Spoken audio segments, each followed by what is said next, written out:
مجزرة في جزيرة الصيد راح ضحيتها الفرسان الصيادين 15 وعشرات من الأسرى الذين كانوا طرائد بشرية، هذا في مملكة دسبوتيرا وعلى مقربة من الغابة الملعونة. أما في مملكة نوستيريا قدم لونر رأس زوجته ورأس أحد الأمراء أوستيريا للأميرة أيلورا على أنهم ساهموا بقتل والدها، والتي كانت تعتقد أنه هو من قتل والدها، ووافق على المبارزة بدلا عنها ضد الأمير أومبرا ابن عمها في نزال الفرسان في المدرج الكبير، حيث كشف لونر عن وجهه أمام الجميع.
صدم كل الحضور برؤية لونر الرجل الأول على قائمة المطلوبين، فنهض الأمير مارينوس الذي كان في المنصة غاضبا وقال: كيف سمحتم لهذا الخائن بالدخول؟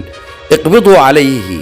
وهنا وقفت الأميرة أيلورا وقالت: لا أحد يحق له الدخول إلى هذه الساحة إلا بعد انتهاء النزال. فنظر مارينوس إلى الكاهن أيلدور وقال: إنه مجرم، هذا يخالف القوانين. فقال الكاهن: سيحاكم بعد انتهاء المبارزة، فهذا النزال طقس مقدس ولا يحق لأحد التدخل، ولا يوجد قانون يمنعه من المبارزة. فنظر الأمير نارس لشقيقته أيلورا وقال: هل جلبت قاتل أبيك ليبارز بدلا عنك؟ قالت له: إن كنت تود الأخذ بثأر أبيك فقم واقتل عمك، فهو المتآمر ولونر لا دخل له.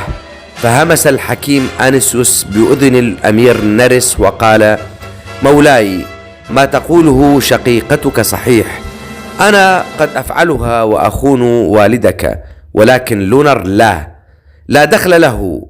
فنظرت أيلورا لنارس وقالت: قم وأعلن بداية النزال قبل أن أقوم أنا وأقتل هذا الوغد. فنهض نارس وصمت الجميع وقال: فليبدأ النزال. بدأت الجماهير بالصراخ نحو أومبرا وهي تقول له: هيا اقتل هذا الخائن لونر.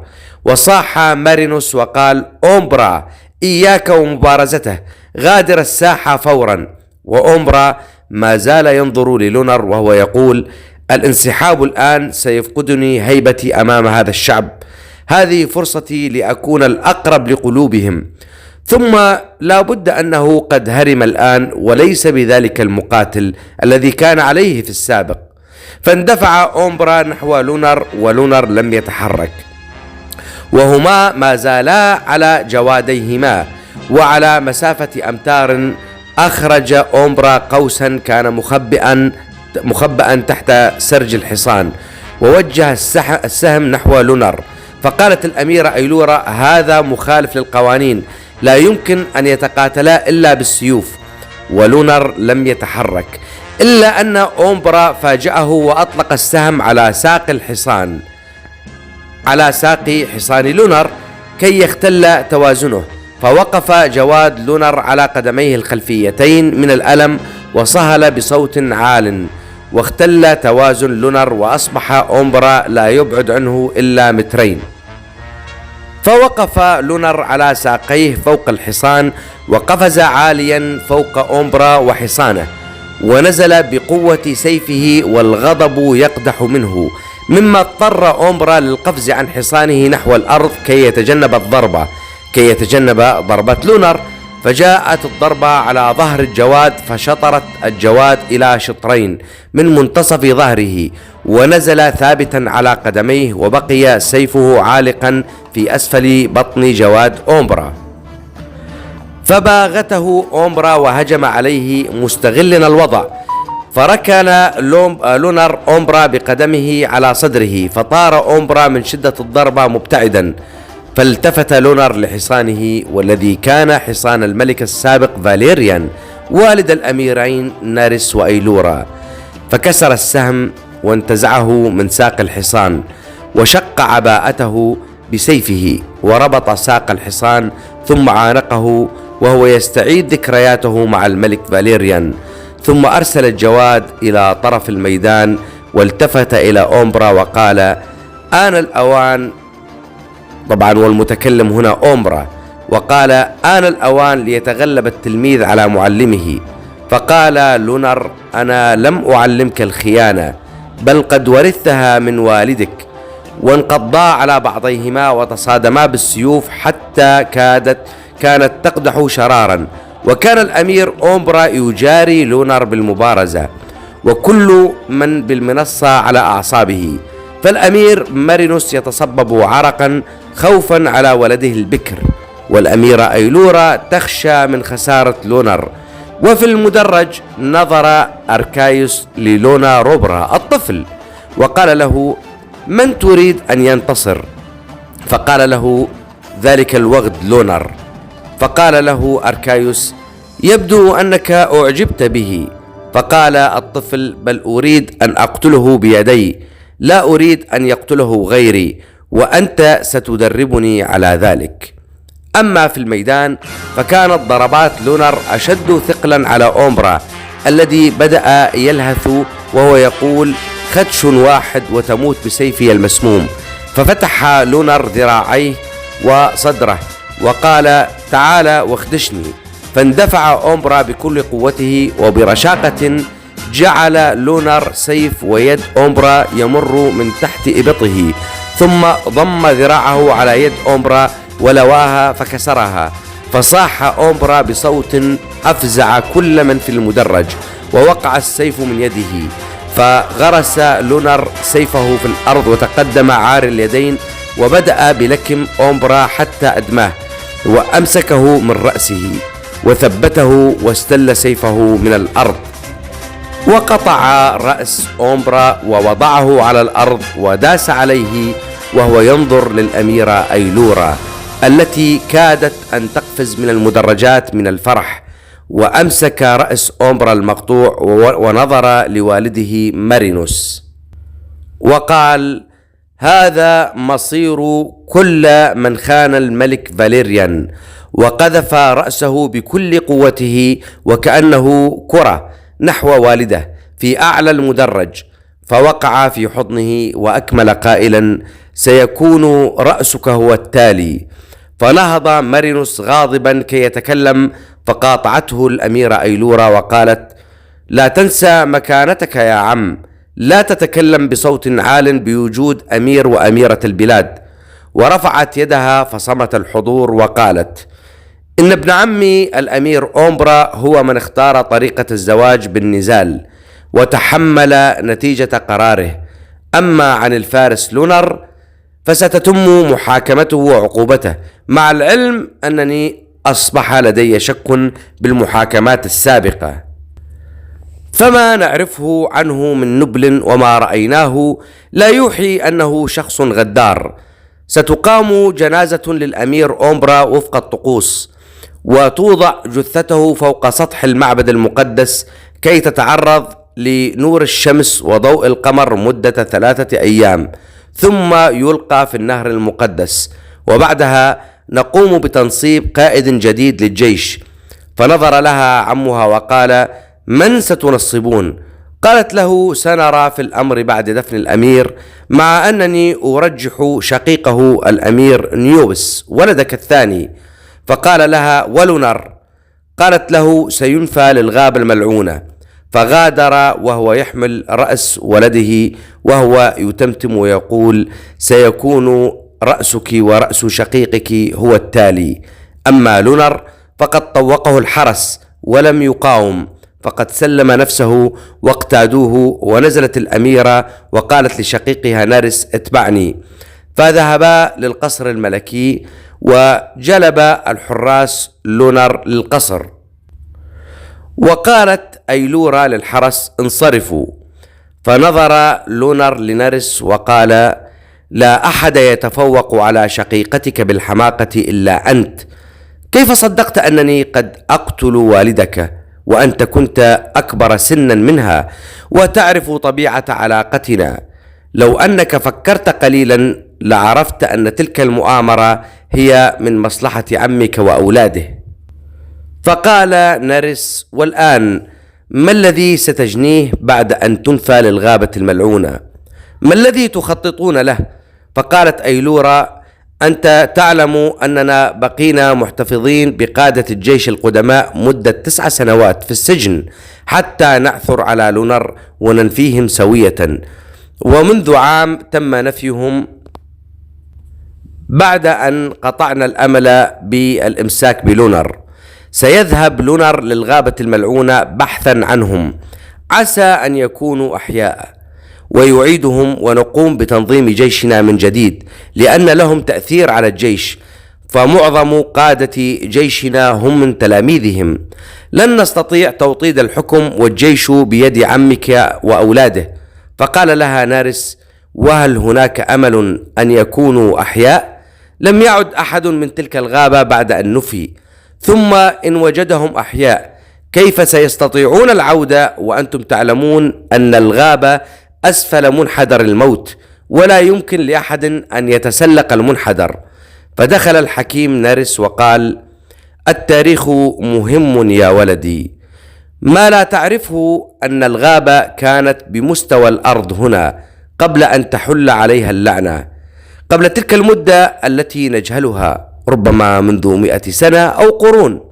وحين حلت اللعنة انشقت الأرض، فانقسم قصر الملك القديم وهو جدكم، قصر لأحد أجدادكم، انقسم قصره لنصفين، وأصبح بين النصفين واد واسع وعميق، ثم خسفت أرض الغابة للأسفل، ولهذا تشكل الشلال من فرع نهر القمر حيث كان يجري في الغابة.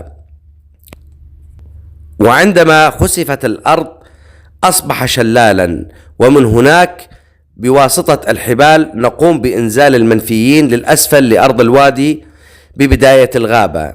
فقال نارس: هل سنعيدهم بواسطة الحبال؟ وكيف نعرف متى سيأتون؟ ليس معنا سوى 3 أيام. فقال الحكيم: دعني أكمل الحكاية. قبل أن ينشطر القصر لنصفين ويخسف، كان هناك ممر طويل داخل القصر يودي لأسفل القصر حتى يصل للقبو الذي فيه مكتبة عريقة فيها مخطوطات هامة. ونتيجة الانقسام والخسف أصبح الممر منشطرا لشطرين: الأول يبدأ من القصر الأثري القديم الذي موجود هنا في مملكتنا، وينتهي عند أسفل الوادي ببداية الغابة، والثاني مجهول في الغابة الملعونة في طرف نصف القصر الأثري الآخر، وقد اكتشفنا هذا الأمر أنا ووالدك. هناك بوابة في القصر القديم مغطاة بالأخشاب لنخفيها. عندما نزلنا منها وجدنا ممر ومشينا فيه ووصلنا لنهاية مسدودة كانت الحجارة تسدها، وعندما أزحنا الحجارة اكتشفنا أننا وصلنا أسفل في الوادي والغابة أمامنا، وكان علينا أن نبحث عن بداية النصف الآخر من الممر كي نجد القبو والمكتبة، ولكن لم نتجرأ على الدخول في الغابة فقد كانت مرعبة.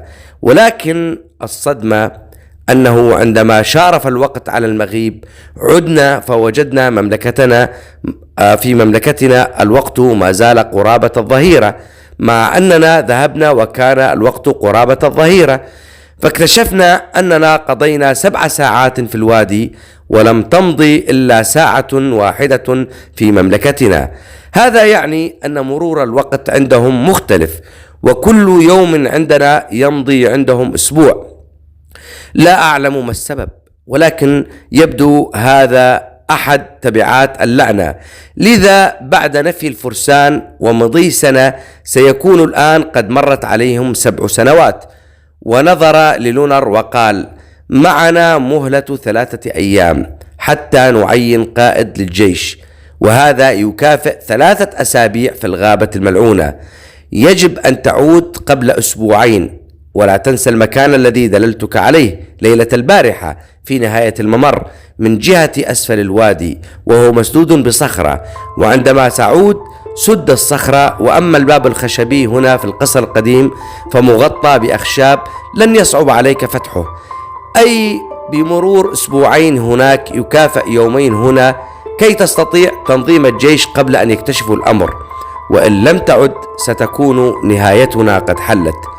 ثم بعد قليل جاء أركايوس ومعه لونا روبرا الطفل، فنظر لونر لأركايوس وقال: الطفل بأمانتك، دربه جيدا، وإن لم أعد ستكون أنت والده.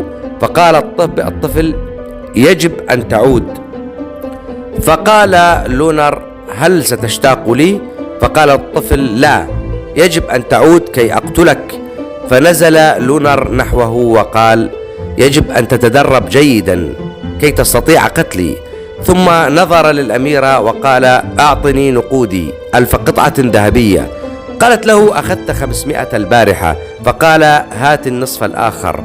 فأعطاه الحكيم أنيسيوس كيسا به 500 قطعة ذهبية، وقال: أمرك محير، ما حاجتك للمال؟ فأعطى لونر المال لأركايوس وقال: خذ 10 قطع لتنفق بها على لونا روبرا وتشتري له لباس وسلاح لتدربه، والباقي اشتر به ما تحتاج قريتنا.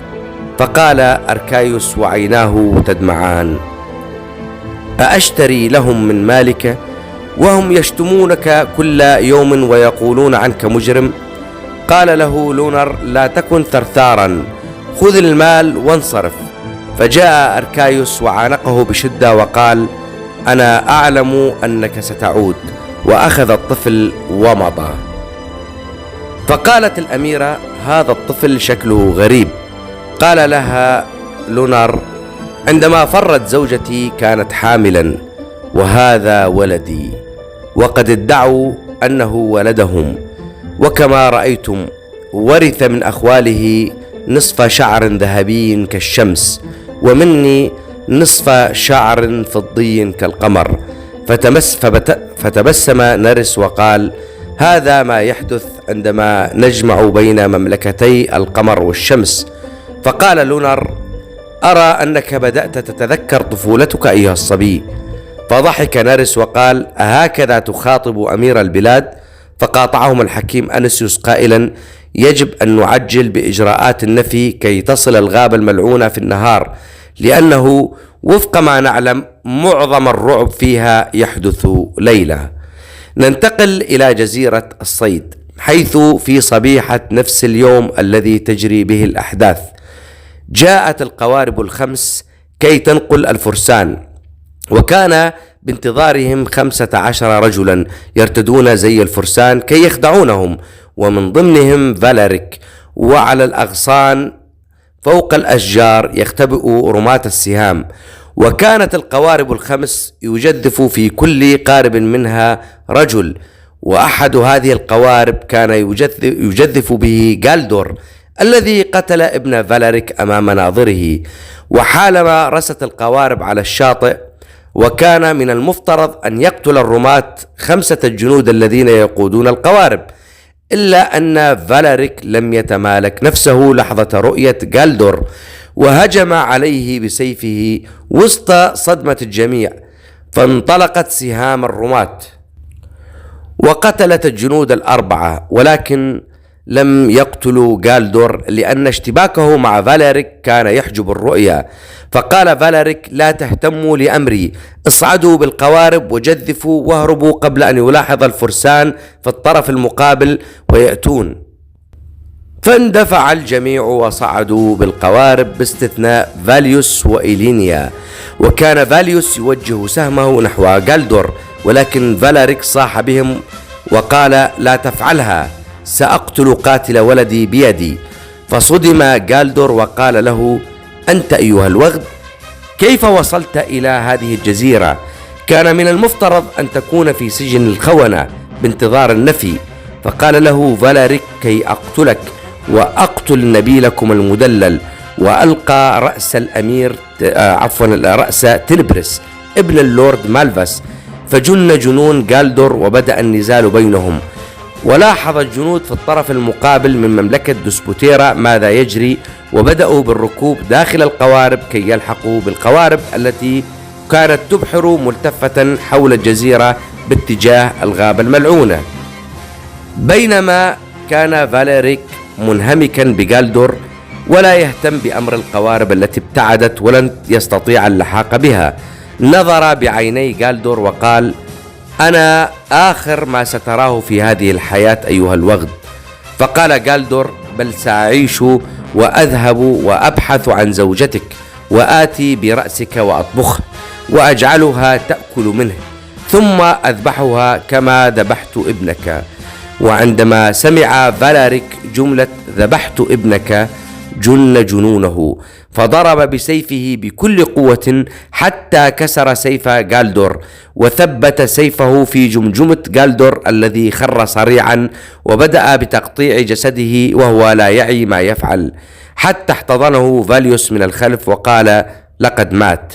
فعاد فاليريك لوعيه وقطع رأس جالدور وقال لفاليوس: أعطني سهمين، وثبت بكل سهم رأس جالدور ورأس تلبرس على شجرة، ومن دماء جالدور كتب على الشجرة: هذا مصير الطغاة. وثأر الأبرياء من الذين ظلموهم، ثم التفت فشاهد القوارب تلاحق القوارب الأخرى، وقاربان قد اقتربا من الجزيرة. ونظر لفاليوس وشقيقته إيلينيا وقال: وأنتما لما لم تهرباه؟ فقال فاليوس: لن ندعك وحدك. فقال حمقى: هيا لنمضي داخل الغابة، يجب أن نصل الطرف الآخر من الجزيرة، هل تجيدا السباحة؟ فقال فاليوس: بالطبع، ولكن إيلينيا. فقال فاليريك: أنا أحملها وأسبح. هيا، يجب أن نجد طريقا مختصرة. فقالت إيلينا: دع هذا الأمر لي واتبعاني. ودخلا داخل الغابة على ظهر جوادين، وهذا ما جعلهم سريعين بالمضي على عكس الجنود المقبلين الذين كانوا يركضون على أقدامهم، وتقودهما إيلينيا حتى وصلا الطرف الآخر من الغابة، من الجزيرة طبعا، حيث كانت القوارب الخمسة قد اقتربت من الشاطئ. فقفز فاليريك في البحر حاملا معه إيلينيا، وقفز فاليوس أيضا، وأخذوا اتجاه بعيدا عن القوارب كي لا تلاحظهم القوارب الأخرى. فقال فاليوس: المسافة بعيدة، ولكن الغريب أنهما كانا يقتربان من الجزيرة بطريقة لا تتناسب مع طول المسافة، وكأن المسافة أصبحت أقصر فأقصر. بينما وصلت بعض القوارب إلى الغابة أما قوارب الجنود الملاحقين حالما صاروا على مقربة من الغابة بدأوا بسماع صراخ بعض من وصلوا للغابة، فأصابهم الذعر وعادوا للجزيرة. ووصلت القوارب الخمسة في مناطق متفرقة من الغابة، وكثر الصراخ، ووصل كل من فالاريك وفاليوس وإيلينيا إلى الغابة أخيرا، وارتمى فاليوس وإيلينيا وفالاريك من التعب واستلقوا على ظهورهم، ولكن الصراخ داخل الغابة جعلهم لا يلتقطون أنفاسهم، ودخلوا داخل الغابة بتسلل وخفة. وقالت إيلينيا: علينا العودة. فقال فالاريك: لا تخافي. فقالت: ليس خوفا، إنه الحدس. أما في مملكة دسبوتيرا في مكان ما في دوقية الشمال، كانت عربة تنقل الفتيات اللواتي اخترن ليكن قرابين للإله، ومن بينهن فريدا ابنة فالاريك، وهي تبكي وتستذكر صباحا قبل أن تؤسر ويقتل شقيقها ويؤسر والدها ووالدتها. قالت لوالدها: لا تنسى ما وعدتني به. فقال لها: فهمت، الكتب وبعض الدفاتر والأقلام. سوف أعلن عن إفلاسي جراء محبتك للعلم، وماذا ينفعك العلم ونحن في بيئة يعمها الجهل؟ فقالت له: هل ستخلف وعدك أيها الأب البخيل؟ فركض وراءها وهي تهرب ضاحكة وتقول له: بخيل وبطيء، حتى استفاقت من ذاكرتها على صوت فتاة قربها تقول: أريد أن تسدي لي معروفا. في الليل عندما ينامون ابقي مستيقظة. قالت لها: لما؟ قالت لها: ستساعدينني وأساعدك. سنبتر أصابعنا. وأرتها مقص صغير لتقليم ظلف الخراف. قالت فريدا: هل جننت؟ هل تريدين أن أبتر إصبعك؟ فقالت الفتاة: أخفضي صوتك، نحن سنقدم قرابين، وقد أخبرتني والدتي قبل اختطافي أن القرابين يجب أن لا تكون ناقصة وليس فيها عيب، والإصبع المقطوع يعتبر عيبا، وهكذا سننجو ولن يأخذوننا الكهنة للكاهن الأعظم. فقالت فريدا: وماذا سيفعلون بنا؟ فقالت الفتاة: لا أعلم، ولكن على الأقل لن نموت كقربان لآلهتهم. فبدأت فريدا بالتفكير بالأمر بجدية. وفي نستيريا عند حافة الشلال، حيث كان ارتفاعا شاهقا وفي أسفل الوادي به مجرى مائي نتيجة الشلال الكبير النازل والذي يتفرع في الوادي، ودخل طبعا وبالداخل أيضا داخل الغابة. ثم وصل لونر والكاهن أيلدور والأميرة أيلورا وبعض كبار المجلس، وعلى رأسهم عمها مارينوس، لتنفيذ عملية النفي. فقال الكاهن المائي: قبل سنة تم تنفيذ عقوبة النفي بسبب الخيانة لرفاقك، وكنت أنت الوحيد الذي لم نعثر عليه، مما اضطرنا لتأجيل الحكم عليهم، والآن سيتم تنفيذ الحكم عليك، وسيتم إنزالك للوادي وستمضي للغابة. هل لديك أي كلمات تقولها؟ قال له لونر: نعم، ولكن ليس لكم. فالتفت الأميرة أيلورا وضمها لصدره وهمس بأذنها: لا داعي للقلق يا طفلتي، سأعود، اعتني بنفسك ريثما أعود. أدخلت كلماته السرور والشعور بالتفاؤل في صدر الأميرة، ثم ركب داخل صندوق كبير مربوط بحبال من الطرفين، وبدأ الجنود بإنزاله بإرخاء الحبال، وبدأ الصندوق ينزل لأسفل المنحدر. وطبعا اختير الجنود كلهم من حرس الأميرة الذين تثق بهم كي لا تحدث خيانة ويفلت الصندوق ويقع لونر، حتى وصل لونر أسفل الوادي، ثم التفت يسارا حتى رأى الصخرة التي تسد الممر الذي تكلم عنه الحكيم أنسيوس، ومضى نحوها وغرس عصا بالقرب منها كي يحفظ المكان. وحالما التفت للغابة بدأ يسمع صوتا بقلبه يقول: تعال، ويرى بقلبه عينين فضيتين، بينما يسمع صوتا مرعبا يقول له: مصيرك الموت، ويرى عينين يملأهما الموت والرعب. ثم قطع جدول الماء ومضى في الوادي لأن المكان كان مرتفعا ولا يستطيع التسلق من جهة نصف القلعة القديمة الثاني، فمشى في الوادي ريثما يجد نقطة عبور. وكان الجو هادئا وساكنا، ولكن الغريب في الأمر حالما وصل أرض المنحدر لاحظ أن الوقت قد تقدم وأصبح يقارب بعد العصر، فهرول مسرعا كي يجد طريقة يدخل بها الغابة، ثم نظر للنهر الذي يجري في الوادي فألقى نفسه في النهر، وبدأ النهر يسير به مبتعدا كثيرا، وهكذا حتى رأى مكانا منخفضا يستطيع الولوج منه للغابة، فولج للغابة بحذر. أما فالاريك وفاليوس وإيلينيا فقد تسللوا وهم يسمعون الصرخات، ورأوا عدة أشخاص يرتدون ملابس غريبة وأشكالهم متوحشة وعليهم وشوم غريبة. كانوا قد أمسكوا 2 ممن دخلوا للغابة عبر القوارب، وبدأوا يتكلمون عن أنه اليوم الطرائد وفيرة على غير العادة، فاقتادوهم وقالوا نحن جائعون. قال له آخر هل تريد أن يمزقنا أوبا فيمي؟ فقال له سنقول له أنه خسر ساقه في الغابة ووجدناه وأحضرناه. نظر لهم الرجل بخوف وقال ما الذي تريدون أن تفعلوه بي؟ فلطمه رجل وقال لا تتكلم أيها البشري. قال له ذلك الرجل ماذا؟ ألستم بشر مثلنا؟ قال له آخر هنا لا يمكنك أن تعيش كبشري بل كوحش. فرفع سيفه وأغمض الرجل عينيه ظنا منه أنه سيقطع رأسه، وإذ بالهمجي يقطع ساق الرجل وسط صراخ الرجل وصياحه، مما أثار الرعب في عيني فاليوس وشقيقته وصدمة فالاريك. ثم أشعلوا نارا وكووا ساقه كي يوقفوا النزيف، والرجل فقد الوعي من الألم. ثم جلبوا الساق المقطوعة وقطعوها إلى قطع وبدأوا بأكل ساقه. فرفع فاليوس قوسه فأمسكه فالاريك، فأمسك يده وهمس بأذنه قائلا الشجاعة شيء والتهور شيء آخر. هم أكثر عددا منا ويعرفون الغابة ومتمرسين، لا أمل لنا بإنقاذهم. فقالت إيلينيا قلت لكم لا تدخلوا، هيا نعود. قال لها إلى أين؟ قالت اتبعني فحسب.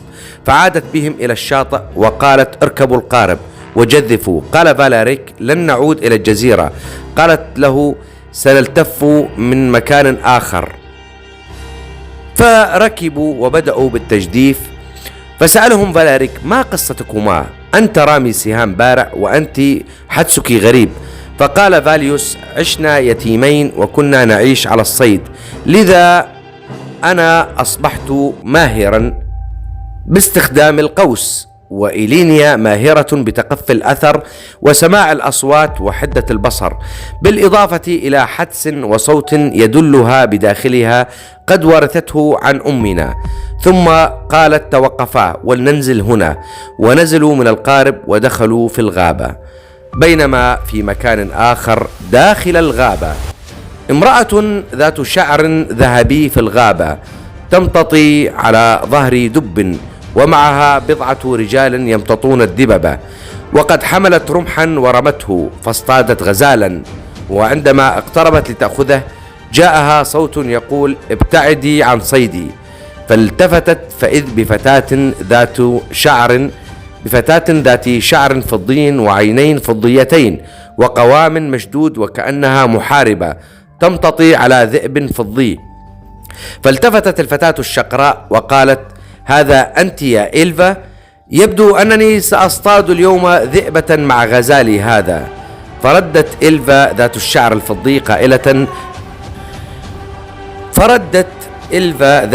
الفضي قائلة لن تنجي من قبضتي هذه المرة يا سول. وبدأ الاشتباك بينهما. كانت هجمات إلفا وحشية وتبدو بنيتها أقوى، والقتال بينهما أصبح قويا، وإلفا تمتطي ظهر الذئب وسول تمتطي ظهر الدب. وبالرغم من أن سول أعلى من إلفا باعتبار سول تمتطي على الدب المرتفع، إلا أن إلفا كانت تصد هجماتها وهي تضحك. وعدد المقاتلين مع إلفا كان مساو لعدد مقاتلي سول، ولكن كان مع إلفا مقاتل شرس وهو ابن عمها جالدريك، الذي قفز للأعلى وبضربة شطر رأس أحد مقاتلي سول لنصفين هو والدب الذي معه. وكان مقاتلي إلفا يستهدفون الدببة، وبنهاية القتال قتل كل المقاتلين من الطرفين باستثناء إلفا وابن عمها جالدريك مع ذئبيهما، وسول وأحد المقاتلين على ظهر دبيهما. وهنا انزلقت إلفا من تحت الدب ووجهت ضربة للدب وقطعت رأسه، ووقعت سول من على ظهر الدب الذي وقف على قدميه، فسقطت سول وارتطم رأسها بشجرة وغابت عن الوعي للحظات. وهجمت إلفا على سول لتوجه لها الضربة القاضية، إلا أن الجندي المتبقي مع سول قفز مع دبه معترضا طريقها، فقطعت رأس الدب واشتبكت معه، ولكن ما كان له أن يصمد أمامها إلا أقل من دقيقة، فوقع صريعا. وهنا انقض جالدريك على سول التي كانت قد استعادت وعيها، ولكنها تأثرت بالإصابة ولم تستطع النهوض، فهم جالدريك بكل قوته بسيفه الفضي ليقطع رأسها وهو يقول: الوداع يا ذئبة قبيلة الذئاب القمرية. وكواميض البرق جاءه سيف فصد ضربته، وإذ به لونار فال بوتنس وركله على صدره وألقاه بعيدا وقال: ألا تخجل من نفسك تهاجم امرأة وهي مصابة أيضا؟ أنا خصمك الآن. وإلى هنا تنتهي أحداث هذا الفصل، لنعلم في الفصل القادم ما الذي سيجري من أحداث.